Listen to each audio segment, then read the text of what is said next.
Let us not pretend. The impeachment of Nairobi Governor Mike Sonko was engineered by President Uhuru Kenyatta and Raila Odinga. That's the reality. Because there is no way Jubilee MCS in Nairobi County Assembly can convene a meeting to impeach Governor Mike Sonko, the governor of the capital city of Nairobi, without President Uhuru Kenyatta's approval. There is no way. Again, there is no way ODM MCS from Nairobi County can converge to impeach the governor without Raila Odinga's approval. I am 100% certain that the move to impeach Governor Mike Sonko was engineered and sanctioned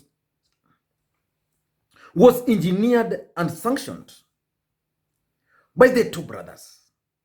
And as things stand today, Mike Sonko has only two options.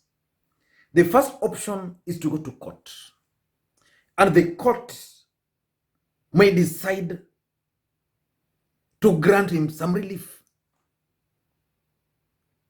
And the second option is to pray that the senators are not going to uphold the impeachment.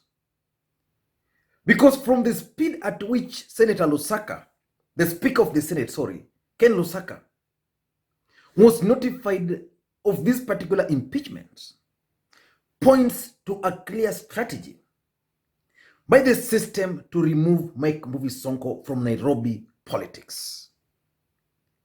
And assuming this particular impeachment goes to the Senate, in my considered opinion, Senate is going to uphold that impeachment, which means the Nairobi people are going to have a chance to elect a new governor. They'll have that chance because, as we speak today, we don't have a deputy governor for Nairobi. In the absence of a governor, the deputy governor is supposed to take over. But Mike Sonko refused to appoint a deputy governor because he feared that appointing the deputy governor would have made his impeachment very easy. And he understood that President Uhuru Kenyatta and Raila Odinga were actually not very keen after the handshake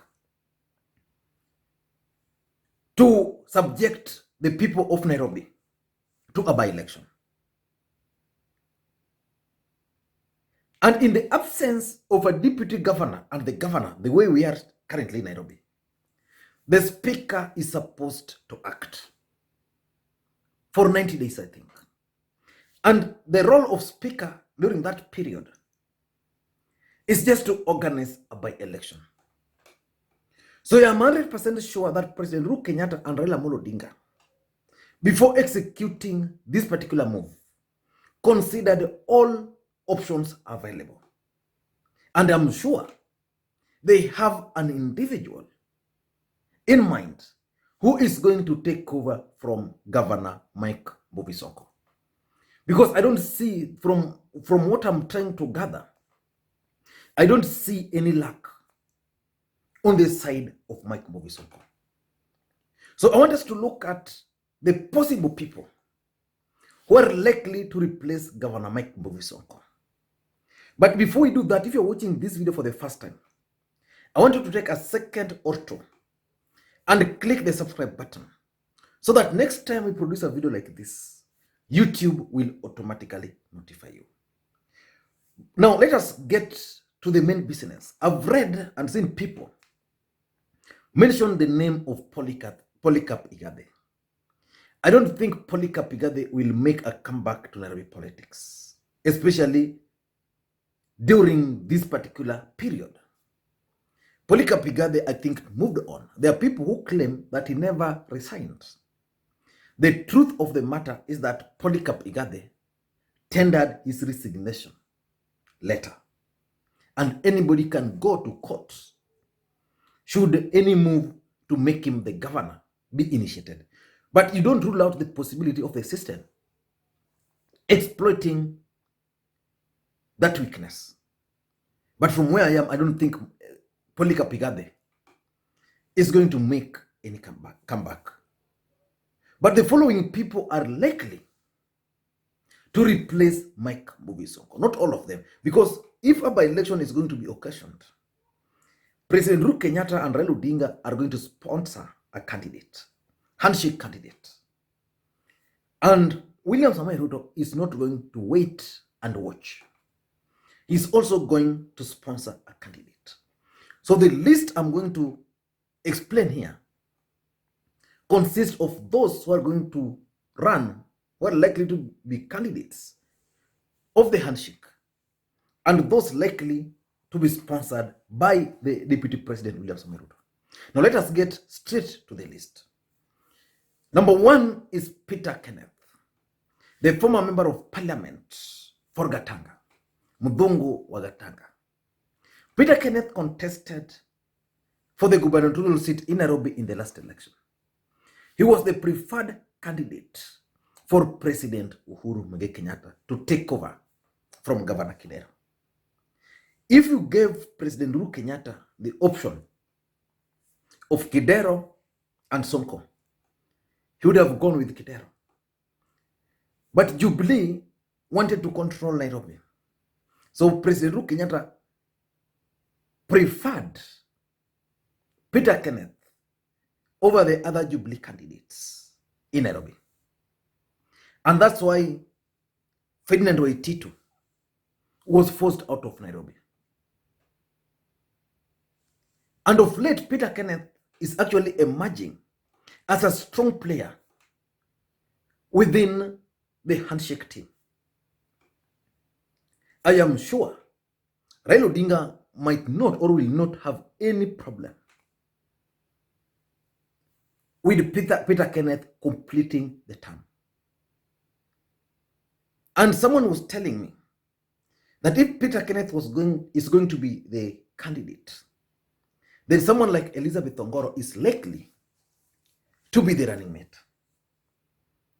But Peter Kenneth is positioning himself as things stand today for either the running mate in 2022 presidential election or as a potential prime minister of the Republic of Kenya, because central Kenya cannot be ignored at the national level. So Peter Kenneth might not go for it. But again, Nairobi County will be part of the national discussion or distribution of seats in 2022. It will be unlike the past. So that if it will go to a Kikuyu, then Kikuyus will be told now, forget about the prime minister. If it will go to a Luo, then they'll be told, forget about the presidency. So I'm 100% sure that Peter Kenneth is going to play at the national level. But I don't rule out the possibility being the preferred candidate for President Uhuru Kenyatta taking over to complete the term. So that's number 1. Number 2 is Dr. Evans Kidero. Evans Kidero is the immediate former governor for Nairobi. He was defeated by Mike Sonko. Up to today, Kidero believes that he was not defeated by Sonko, that Sonko was a beneficiary of the vifaranga vya computer. But in politics, whichever tactics and method used doesn't matter. What matters is the outcome.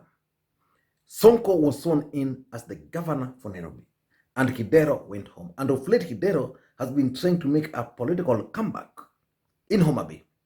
But for those who've been keenly following Evans Kidero, when he was asked about this, he stated clearly that for him, he can only run in 3 counties: Nairobi, Kiambu, and I think, was it Nairobi? Nairobi, Kiambu, and I think Kisumu. But I don't want to rule out the possibility of President Uhuru Kenyatta and Raila Odinga reaching out to Evans Kidero to make a comeback to complete. Because when Kidero was the governor, he was being accused of many things. Some of them including service delivery.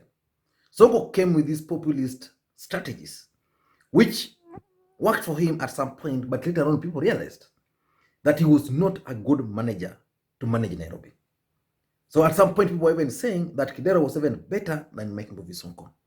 So I don't rule out the possibility, because I know Uhuru Kenyatta might not or will not have any problem with Kidero completing the term. Raila Odinga also would not have any problem with an ODM person completing the term. So that's the second person. The third person is Dennis Waweru.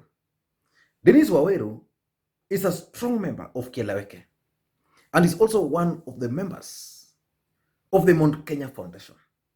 Dennis Waweru wanted to contest for the Nairobi gubernatorial seat in 2017. But at some point, he pulled out of the race because it was clear he was not going to win. The mere fact that he contested for the gubernatorial seat, and it's alleged that he was actually the candidate of the Mount Kenya in Nairobi. Recently, Dennis Waweru was appointed as one of the co-chairs of the Building Bridges Initiative process. In my view, his profile is being elevated, and that elevation can only be related to Nairobi politics. And that's how politics is normally played. In politics, everything is normally done to achieve political objectives. The move to elevate Dennis Waweru is a strategy to propel him into Nairobi leadership. So watch Dennis Waweru very closely. He's also one of the billionaires from the larger Mount Kenya region. At number 4 on my list is Jimmy Wanjigi. Yule mwenye akona sword, ile sword ya presidency. Jimmy Wanjigi made a political comeback after the handshake. Because remember, at the moment Raila and Uhuru had the handshake, Jimmy Wanjigi was very bitter. But recently he was in Bondo and he spoke. And I did a video about that particular trip by Jimmy Wanjigi to Bondo on this platform. I'm actually going to share the link below so that you can read my thought on that particular trip. But Jimmy Wanjigi, from his body language, from his moves and everything, is keen on joining politics. But do you want to tell me that Jimmy Wanjigi can join politics, Nairobi politics, as a member of parliament or as a senator? I don't think so. Jimmy Wanjigi is planning to contest for the Nairobi gubernatorial seat in 2022. And is actually intending to contest on ODM ticket. And that's why when he was in Bondo, he asked those people to join ODM. He understands one thing, that being a Kikuyu and joining ODM and winning the ODM nominations, it would be easy for him to emerge the winner, even in 2022, to emerge the winner, because you will only need to convince a few Kikuyus to support him. And now, because there's a vacancy, I see a situation where Jimmy Wanjigi might actually decide to run. He had issues with Uhuru Kenyatta at some point, but I'm told all those issues, they've now sorted out. So Jimmy Wanjigi is another guy who can easily replace Mike Sonko. Number 5 is actually very interesting on my list. Musalia Mudavadi. You heard me right. Musalia Mudavadi, in the last election, I think in 2013, Raila Odinga wanted him to come and contest as the governor for Nairobi. Musalia Mudavadi refused to listen and contested for the presidency, which he failed. Because Musalia Mudavadi today is just the party leader of ANC party who is preparing to run for the presidency, I think he can be told to come and be the governor for Nairobi. So that from there, Musalia Mudavadi can then propel himself. He can convince Kenyans that I managed to change the face of Nairobi within this short time. So Kenya sasa itakuwa kazi rahisi. So Musalia Mudavadi can be propelled by the two gentlemen to take over Nairobi. Number 6 is Noman Magaya, the former CEO of NASA. He's been very vocal about his interest for the Nairobi gubernatorial seat. In fact, he stated that should Mike Sonko be impeached, he was going to throw his weight into the ring. And immediately Sonko was kicked out. Magaya made it public that he has that interest of contesting for the Nairobi gubernatorial seat. At number 7 is William Kabogo, the former Kiambu governor. I am sure Kabogo can be propelled by Team Tanga Tanga to contest in Nairobi. Of course, he had once indicated that he was even planning to contest in Nairobi.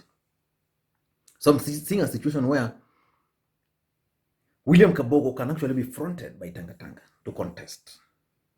And at number 8 is Eliud Walo, the former ANC party member who defected to William Ruto's Tanga Tanga and was also at one point an advisor to Raila Odinga, a close ally and the head of his secretariat. Eliud Walo, in my view, based on his political moves, is keen on Nairobi. Just yesterday, he distributed playing kits to Gor Mahia. All along, because he is a guy who I've been a bit close to, though he has never told me. But I've always viewed Eliud Walo as someone who is interested in loose succession politics and the Nairobi gubernatorial seat.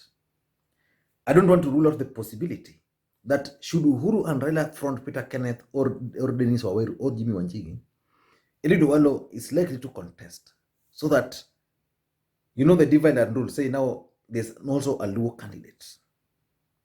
And lastly is the glory is here. Margaret Wanjiru.